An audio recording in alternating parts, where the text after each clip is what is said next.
ಓಂ ಹೇಯತ್ವಾವಚರಾಚ್ಚ ಓಂ ತಮೇವೈಕಂ ಜಾನಥ ಆತ್ಮಾನಮನ್ಯಾವಾಚೋ ವಿಮುಂಚಥಾಮೃತಸ್ಯೇಷ ಸೇತು ಅಥವಾ ಮುಂಚತಾಮೃತಸ್ಯೇಷ ಸೇತು.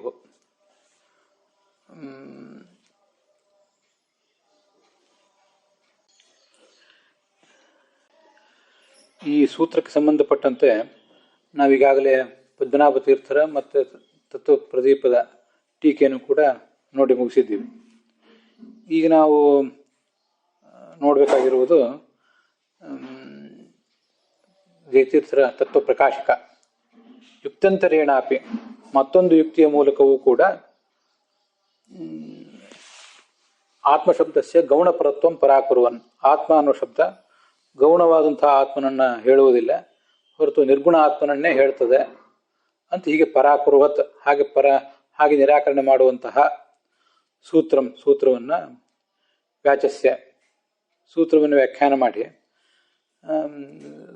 ಉಪನ್ಯಾಸ ಸೂತ್ರವನ್ನು ಹೇಳಿ ಮುಂದೆ ಅದನ್ನು ಪಠಿಸ್ತಾ ಇದ್ದಾರೆ, ಅದಕ್ಕೆ ವ್ಯಾಖ್ಯಾನ ಮಾಡ್ತಾ ಇದ್ದಾರೆ.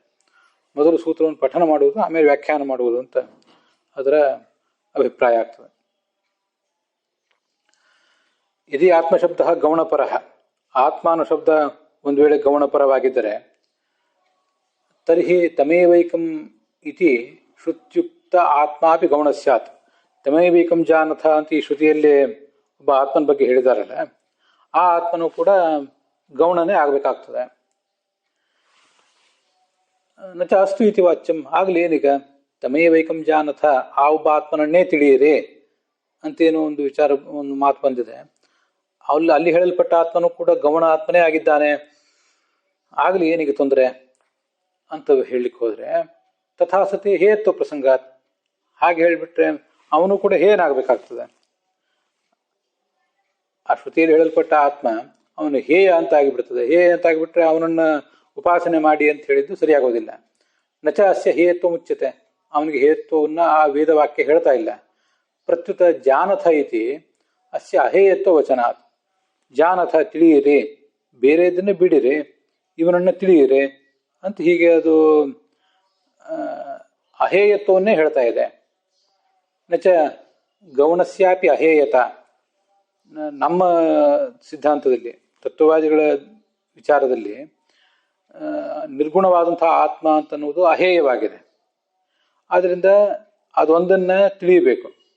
ಇನ್ನು ಉಳಿದಿದ್ದೆಲ್ಲವೂ ಕೂಡ ನಿರ್ಗುಣನಾದಂಥ ಭಗವಂತ, ಪುರುಷ, ಆತ್ಮ ಇತ್ಯಾದಿ ಶಬ್ದನ ವಾಚ್ಯನಾದಂಥ ವಿಷ್ಣು, ಅವನು ಅಹೇಯನಾಗಿದ್ದಾನೆ. ಅವನೊಬ್ಬನನ್ನು ತಿಳಿಯಬೇಕು, ಉಳಿದಿದ್ದೆಲ್ಲವನ್ನು ಕೂಡ ಪರಿತ್ಯಾಗ ಮಾಡಬೇಕು ಅಂತ ನಮ್ಮ ಅಭಿಪ್ರಾಯ. ನಚ ಗೌಣಸ್ಯಾಪಿ ಅಹೇಯತ, ಗೌಣವಾದದನ್ನು ಅಹೇಯ ಅಂತ ಹೇಳ್ತೀವಿ ಅಂತ ನೀವು ಅದ್ವೈತಿಗಳು ಹೇಳುವಂತಿಲ್ಲ. ಹಾಗೆ ಹೇಳೋದು ಸರಿಯಲ್ಲ.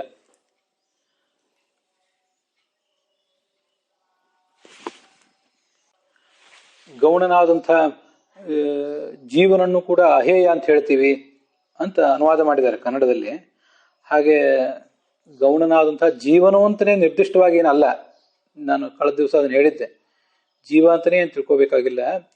ಗೌಣನಾದ ಜೀವ ಅಥವಾ ಸಗುಣನಾದಂಥ ಸೃಷ್ಟಿಕರ್ತತ್ವಾದಿ ಗುಣವುಳ್ಳಂಥ ಸಗುಣ ಬ್ರಹ್ಮ, ಅವರಿಬ್ಬರನ್ನು ಕೂಡ ಗೌಣ ಎಂಬ ಶಬ್ದದಿಂದ ಹೇಳಬೇಕು. ನಿರ್ಗುಣ ಬ್ರಹ್ಮನನ್ನು ಅಹೇಯ ಅಂತ ಹೇಗೆ ಹೇಳ್ತಿದ್ದೀರೋ ಹಾಗೆ ಸಗುಣ ಬ್ರಹ್ಮನನ್ನು, ಗುಣ ಮತ್ತು ಸಂಸಾರದಲ್ಲಿ ಬದ್ಧನಾದ ಜೀವನನ್ನು ಅಹೇಯ ಅಂತ ಹೇಳ್ತೀವಿ. ಅವನನ್ನು ತಿಳಿಲಿಕ್ಕೆ ಪ್ರಯತ್ನ ಪಡಬೇಕು ಅಂತ ಅದ್ವೈತಿಗಳೇನಾದರೂ ಹೇಳಿದರೆ ಹಾಗೆ ಸರಿಯಲ್ಲ.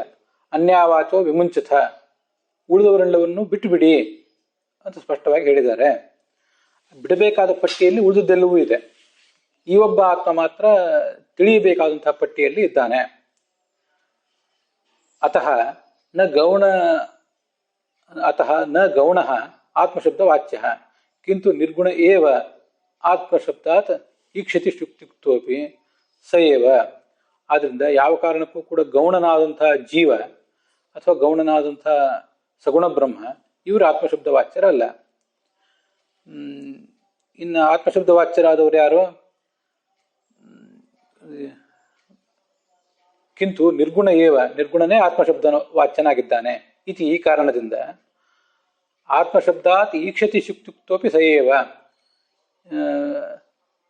ಸ ಈಕ್ಷತ ಇತ್ಯಾದಿ ವೇದವಾಕ್ಯಗಳಿಗೆಲ್ಲ ಅವನು ಆಲೋಚನೆ ಮಾಡಿ ಆಮೇಲೆ ಅವನು ಜ್ಞಾನವನ್ನು ಪಡೆದ ಅಂತ ಹೀಗೆಲ್ಲ ವರ್ಣನೆ ಮಾಡಿದಾರಲ್ಲ, ಅವು ಎಲ್ಲವೂ ಕೂಡ ಅಲ್ಲಿ ಹೇಳಲ್ಪಟ್ಟಂಥ ಈಕ್ಷತಿ ಶ್ರುತಿ ಅಂದರೆ ಈಕ್ಷತಿ ಎಂಬ ಶಬ್ದವನ್ನು ಒಳಗೊಂಡಂಥ ಶ್ರುತಿ.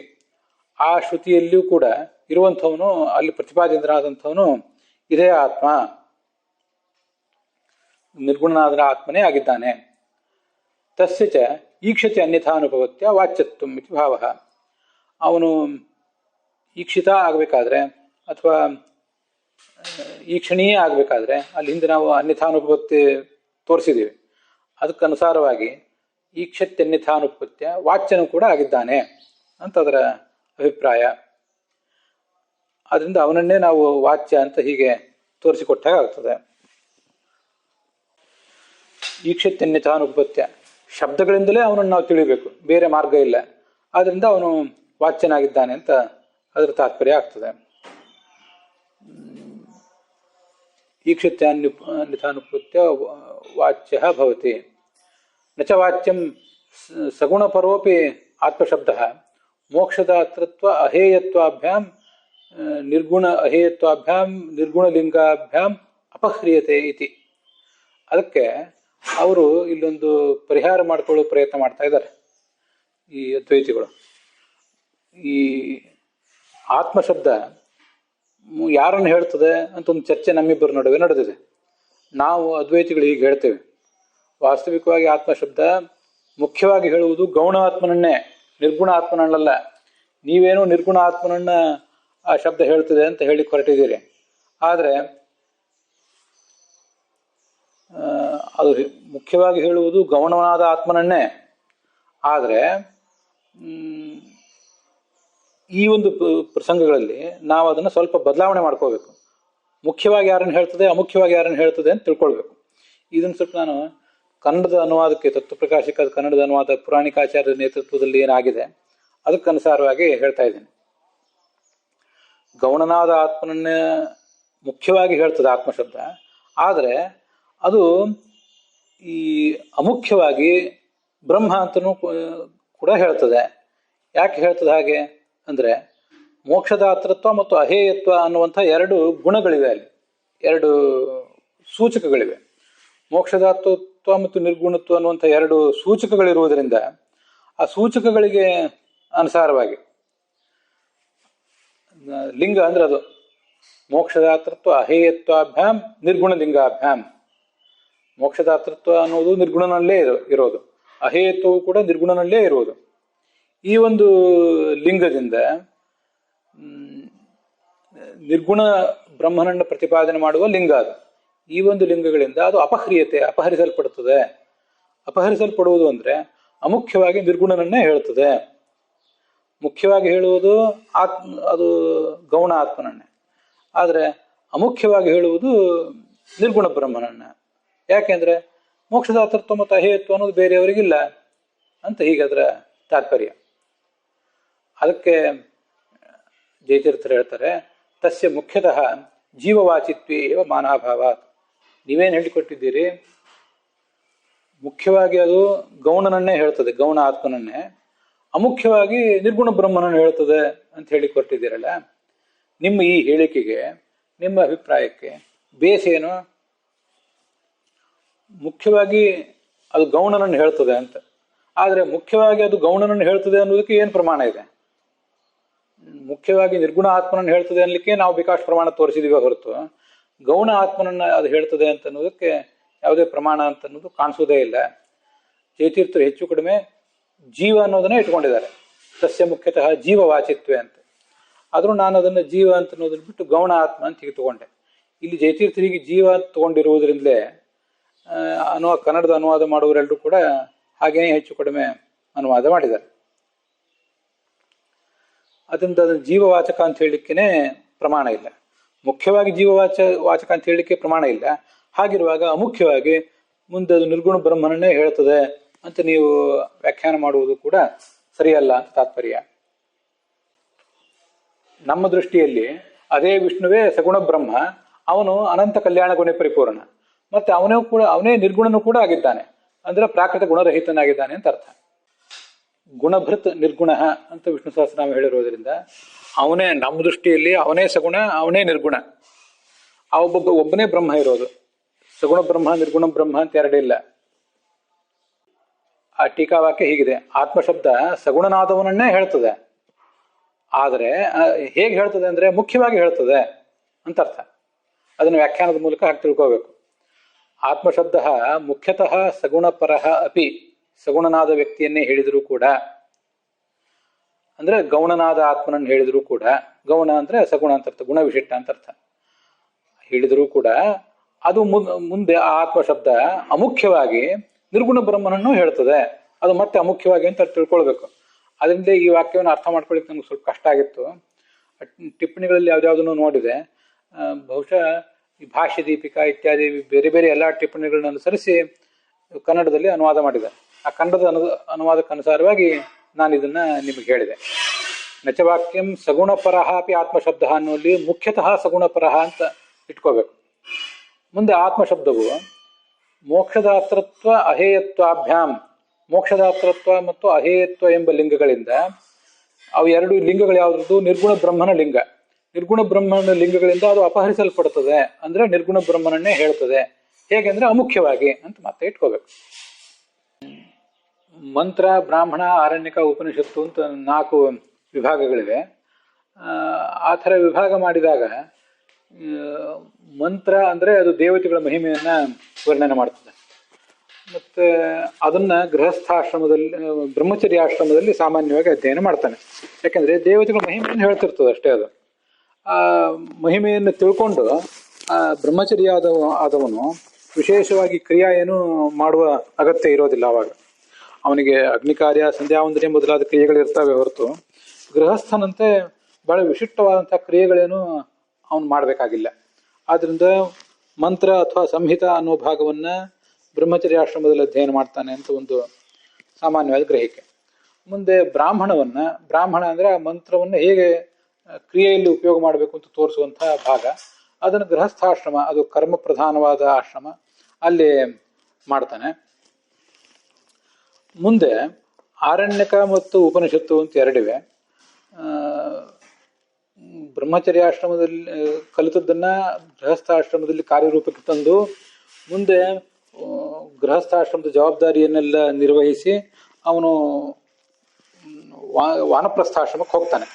ವಾನಪ್ರಸ್ಥಾಶ್ರಮ ಅನ್ನೋದು ಗೃಹಸ್ಥಾಶ್ರಮದಷ್ಟು ಪೂರ್ಣ ಕರ್ಮ ಪ್ರಧಾನ ಅಲ್ಲ. ಹಾಗೆ ಅದರ ಮುಂದಿನ ಆಶ್ರಮವಾದಂತಹ ಸನ್ಯಾಸಾಶ್ರಮದಷ್ಟು ಕರ್ಮದ ಪರಿತ್ಯಾಗವೂ ಕೂಡ ಅದರಲ್ಲಿಲ್ಲ. ಹೀಗೆ ಗೃಹಸ್ಥಾಶ್ರಮ ಮತ್ತು ಸನ್ಯಾಸಾಶ್ರಮದ ನಡುವಿನ ಒಂದು ಹೊಸ್ತಿಲಿದ್ದಂತೆ ಈ ಸನ್ಯಾಸಾಶ್ರಮ ಅಂತ ಅನ್ನೋದು, ವಾನಪ್ರಸ್ಥಾಶ್ರಮ ಅಂತ ಅನ್ನೋದು. ಆವಾಗ ಆರಣ್ಯಕಗಳನ್ನು ಓದ್ತಾನೆ. ಮುಂದೆ ಕೊನೆಗೆ ಉಪನಿಷತ್ತುಗಳನ್ನು ಓದ್ತಾನೆ. ಉಪನಿಷತ್ನಲ್ಲಿ ಜ್ಞಾನದ ಪ್ರಕ್ರಿಯೆ ಅಂತನ್ನುವುದೇ ಪ್ರಧಾನವಾಗಿರ್ತದೆ, ಜ್ಞಾನದ ಸಂಪಾದನೆ ಪ್ರಧಾನವಾಗಿರ್ತದೆ. ಆವಾಗ ಅನೇಕ ಕರ್ಮಗಳನ್ನು ಅವನು ಬಿಟ್ಟಿರ್ತಾನೆ. ಇದು ಗಮನಿಸಿ, ಬ್ರಹ್ಮಚಾರಿ ಆದಾಗ ಅಗ್ನಿ ಕಾರ್ಯ ಪ್ರಾರಂಭ ಮಾಡ್ತಾನೆ. ಕರ್ಮ ಅಂತ ಬಂದಾಗೆಲ್ಲ ಕರ್ಮ ಅನ್ನೋದು ಮುಖ್ಯವಾಗಿ ಈ ಅಗ್ನಿಯನ್ನು ಇಟ್ಕೊಂಡೇ ಕರ್ಮ.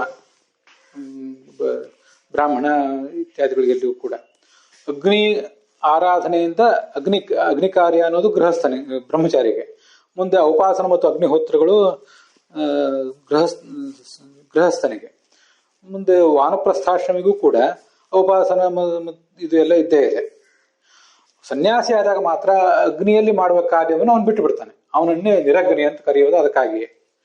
ಆದ್ರಿಂದ ಕರ್ಮಗಳನ್ನು ಅವನು ಬಿಟ್ಟು ಬಿಡ್ತಾನೆ. ಉಳಿದೆಲ್ಲ ಸಂಧ್ಯಾವಂದನೆ ಮೊದಲಾದ ಕ್ರಿಯೆಗಳನ್ನು ಅವನು ಕೂಡ ಮಾಡ್ತಿರ್ತಾನೆ. ಆದ್ರೆ ಈ ಅಗ್ನಿಯಲ್ಲಿ ಮಾಡುವ ಕಾರ್ಯಗಳನ್ನು ಅವನು ಬಿಟ್ಟಿರ್ತಾನೆ. ಹೋಮ, ಹವನ ಇತ್ಯಾದಿಗಳನ್ನು ಬಿಟ್ಟಿರ್ತಾನೆ. ಆದ್ರಿಂದ ಅವನ ಆಶ್ರಮವನ್ನ ಸನ್ಯಾಸಾಶ್ರಮ ಅಂತ ಹೀಗೆ ವರ್ಣನೆ ಮಾಡ್ತಾರೆ. ಈ ತರ ಸಾಮಾನ್ಯವಾದ ಒಂದು ಗ್ರಹಿಕೆ ಇದೆ. ಆದರೂ ಕೂಡ ಛಾಂದೋಗ್ಯ ಉಪನಿಷತ್ನಲ್ಲಿ ಬಂದಂತೆ ಮಂತ್ರ, ಬ್ರಾಹ್ಮಣ ಮತ್ತು ಮೂರನೇದಾಗಿ ಆರಣ್ಯಕ ಮತ್ತು ಉಪನಿಷತ್ತು ಎರಡೂ ಸೇರಿ ಒಂದನ್ನೇ ಹೇಳಿದ್ದಾರೆ. ಹಿಂದೆ ಅದನ್ನು ಯಾವುದೋ ಒಂದು ಪ್ರವಚನದಲ್ಲಿ ನಾನು ಕೂಡ ಹೇಳಿದ್ದೆ. ದೇವತೆಗಳನ್ನು ಪ್ರತಿಪಾದನೆ ಮಾಡುವ ಭಾಗ ಮಂತ್ರ, ಮುಂದೆ ಕ್ರಿಯೆಗಳನ್ನು ಪ್ರತಿಪಾದನೆ ಮಾಡುವಂತಹ ಭಾಗ ಬ್ರಾಹ್ಮಣ. ಆರಣ್ಯಕ ಮತ್ತು ಉಪನಿಷತ್ತು ಎರಡೂ ಕೂಡ ಒಂದೇ. ಅದು ಶುದ್ಧ ಅಧ್ಯಾತ್ಮದ ಬಗ್ಗೆ ಪ್ರತಿಪಾದನೆ ಮಾಡುವಂಥ ಭಾಗ. ಹೀಗೆ ಛಾಂದೋಗ್ಯ ಉಪನಿಷತ್ತಿನಲ್ಲಿ ಅದನ್ನ ಮೂರೇ ಅಂತಾನೆ ಪರಿಗಣನೆ ಮಾಡಿದ್ದಾರೆ. ಆರಣ್ಯಕೇಶು ವಿಷ್ಣು ಶ್ಲೋಕ ಹೀಗಿದೆ: ಯಥೋ ವಿಷ್ಣು ತ್ರಿಷು ಉದಿತ. ಮೂರನ್ನು ಕೂಡ ನಾವು ಅಧ್ಯಯನ ಮಾಡಬೇಕು. ಯಾಕೆಂದ್ರೆ ಮಂತ್ರ, ಬ್ರಾಹ್ಮಣ, ಆರಣ್ಯಕ ಮೂರರಲ್ಲಿಯೂ ಕೂಡ ಭಗವಂತ ಪ್ರತಿಪಾದಿತನಾಗಿದ್ದಾನೆ. ಈಗ ನಾವು ಇಲ್ಲಿ ತನಕ ಏನು ವ್ಯವಸ್ಥೆ ಹೇಳಿದೆ ಇದೊಂದು ಸಾಮಾನ್ಯವಾದ ವ್ಯವಸ್ಥೆ. ಆದರೆ ಭಗವಂತ ಸರ್ವಶಬ್ದವಾಚ್ಯ, ಸರ್ವ ವಾಕ್ಯವಾಚ್ಯ, ಸರ್ವಶಬ್ದವಾಚ್ಯ. ಆದ್ದರಿಂದ ಮಂತ್ರವನ್ನೇ ತಗೊಂಡ್ರು, ಆರಣ್ಯಕವನ್ನೇ ತಗೊಂಡ್ರು, ಬ್ರಾಹ್ಮಣವನ್ನೇ ತಗೊಂಡ್ರು, ಪ್ರತಿಯೊಂದರಲ್ಲೂ ಕೂಡ ಅವನು ಸರ್ವಶಬ್ದ ವಾಚ್ಯನಾಗಿ ಇದ್ದಾನೆ ಅಂತ ನಮ್ಮ ಸಿದ್ಧಾಂತ ಇದೆ. ಆದ್ದರಿಂದ ಅದು ಸರ್ವಶಬ್ದ ವಾಚ್ಯತ್ವದ ದೃಷ್ಟಿಯಿಂದ ಸಕಲ ಶಬ್ದಗಳೂ ಕೂಡ ಭಗವಂತನನ್ನೇ ಪ್ರಧಾನವಾಗಿ ಹೇಳ್ತವೆ ಅಂತ ಅನ್ನೋದು ಒಂದು ಅತಿ ಮುಖ್ಯವಾದಂತಹ ಅನುಸಂಧಾನ.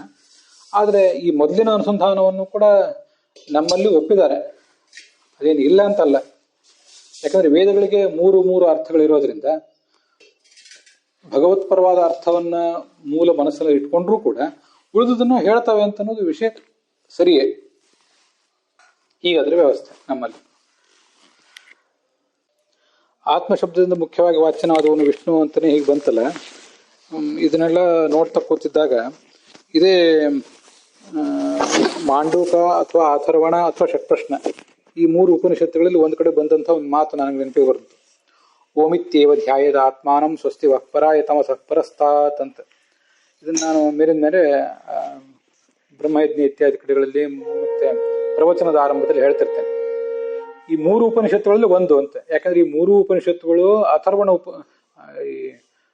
ಅಥರ್ವಣ ವೇದಕ್ಕೆ ಸಂಬಂಧಪಟ್ಟದ್ದು.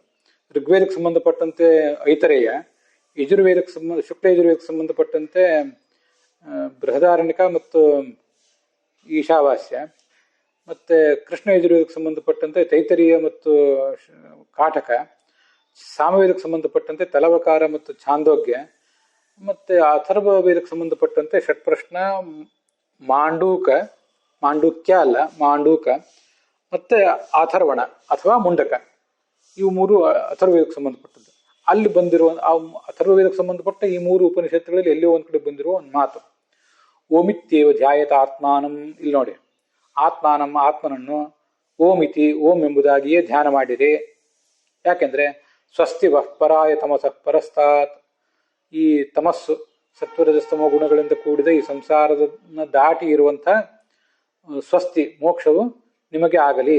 ಸ್ವಸ್ತಿ ವಃಪರಾಯ ತಮಸಃ ಪರಸ್ತಾತ್. ಸ್ವಲ್ಪ ಏನಾದರೂ ವಾಕ್ಯ ತಪ್ಪು ಹೇಳಿದ್ನೇನ? ಇಲ್ಲಿ ಅಂತೂ ಹೀಗೆ ವ್ಯವಸ್ಥೆ ಬಂದಿದೆ. ಅಲ್ಲಿ ನೋಡಿ ಆತ್ಮಶಬ್ದವನ್ನೇ ಪ್ರಯೋಗ ಮಾಡಿದ್ದಾರೆ. ಆತ್ಮನನ್ನು ಓಂ ಎಂಬುದಾಗಿ ಉಪಾಸನೆ ಮಾಡಿದೆ. ಇಲ್ಲಿ ಕರೆಕ್ಟ್ ಸ್ಪಷ್ಟವಾಗಿ ಓಂ ಅಂದ್ರಂತೂ ಗುಣಪರಿಪೂರ್ಣನೇ, ಅದ್ರ ಬಗ್ಗೆ ಯಾರಿಗೂ ವಿವಾದ ಇಲ್ಲ.